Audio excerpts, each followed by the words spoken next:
नमस्कार, मी डॉक्टर आशिष गाडे, कन्सल्टंट पल्मोनॉलॉजिस्ट म्हणून medical hospital Chhatrapati Sambhajinagar येथे कार्यरत आहे। आज आपण ॲलर्जी याबद्दल थोडक्यात माहिती पाहूया। ॲलर्जी ही स्किन रिॲक्शन्स म्हणजेच ॲटोपिक डर्माटायटिस, ॲलर्जिक रायनायटिस व ॲलर्जिक अस्थमा या प्रकारामध्ये असू शकते। ॲलर्जी ही अनुवंशिक पण असू शकते। ॲलर्जीचे निदान करण्यासाठी मुख्यत्वे आपण काही रक्ताच्या तपासण्या करतो, सोबतच काही स्किन टेस्ट जसे सेन्सिटिव्हिटी टेस्ट आहेत त्या आपण करू शकतो। ब्लड टेस्टमध्ये आपण मुख्यत्वे ब्लड इओसिनोफिल काउंट्स व सोबत सिरम IgG लेवल पाहतो। सेन्सिटिव्हिटी टेस्ट ज्यामध्ये skin prick test, patch test यांचा समावेश होतो।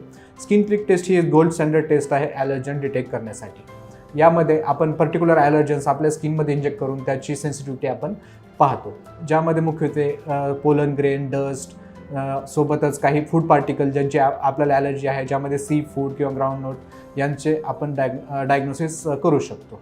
स्किन प्रिक टेस्ट ही एक OPD बेस्ड प्रोसिजर आहे, ज्यामध्ये आपण पर्टिक्युलर ॲलर्जन आपल्या स्किनमध्ये इंजेक्ट करतो। ही पेनलेस प्रोसिजर आहे व ज्यामध्ये आपल्याला बऱ्यापैकी आपले जे ॲलर्जन्स आहेत त्यांचा निदान करता येते।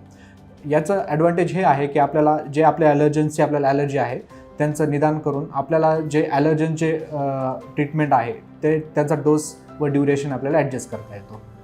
जर आपल्याला अशी काही लक्षणे असतील, सोबतच काही जेनेटिक ॲलर्जिक कंडिशन असतील, तर आपण मेडिकल हॉस्पिटल छत्रपती संभाजीनगर येथे संपर्क साधून आपल्या ॲलर्जीचं निदान व ट्रीटमेंट करू शकता।